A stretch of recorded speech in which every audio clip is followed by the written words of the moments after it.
Welcome to KSB Leadership Services Online. We hope the following tutorials help you and your board keep the focus on student success.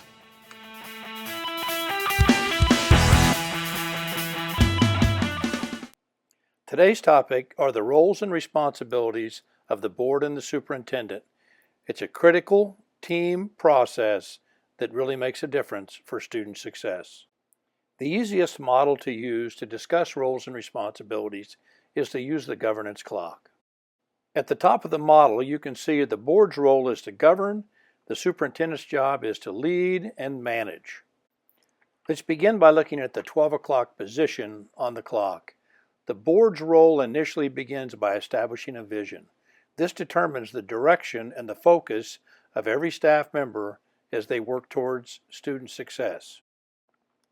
Once the board has clearly defined their vision, it's important that they adopt policies to ensure that their ideas come to fruition.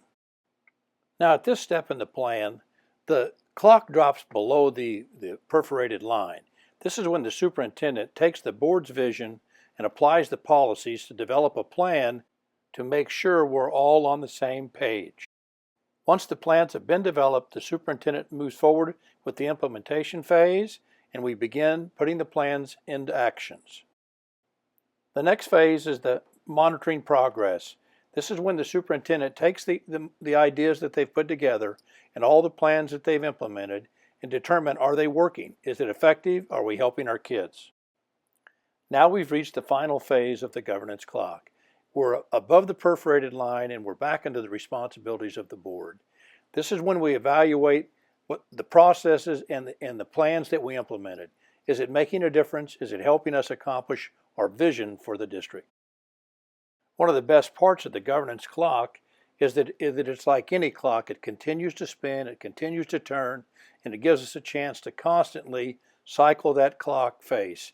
Are we establishing a vision? Does it match our vision? How are we doing with our implementation? What are we doing as it relates to evaluation? Are we truly making the difference that we so desire? As we break down the clock a little further, you can see why that perforated line is so important. Everything above the line talks about the role of the board. They decide what we do. And everything below that talks about the role of the superintendent. Their job is to make recommendations. The line that divides the clock is perforated for a reason. It's basically to represent communication. Communication has to be constant between the board and the superintendent. When the communication lines are open, it allows us to make sure we are all focused on the same common goals. There's one more aspect the governance clock really helps us define. Everything above that line is the what, and that's the board's role. What do we want to do? And everything below that line is the how. The superintendent's job is to determine how we do what the board wants to do. When we work together and everybody stays on the appropriate side of the clock, there are some real advantages. Shared decision making, quality processes, procedures. There's a diversity of opinion and thought. We get to work together.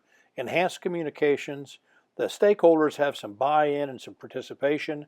Trust is developed. And then you have the ability to maintain order and consistency. Everyone knows where we're going and they know why we're going there. In contrast, there's some consequences that happen when we get out of alignment with the clock. It leads to poor communication, lots of confusion related to the roles and responsibilities. It leads to some dictatorships or potential dictatorships. Battle lines are always drawn, creates pushback, some real inconsistencies in your accountability system, and then it really is a poor decision-making process. We have eliminated the power of the board because we've crossed those lines. I would be remiss if I didn't mention the other portion of communications, listening. How do we learn to listen, learn together, and listen to learn? It really makes a big difference in the success of our outcomes for our kids. To wrap up today's discussion, I want to remind you of the important power that you have when you work together as a board. You can make a huge difference in the lives of kids. I hope you find today's discussion of value. Have a great meeting.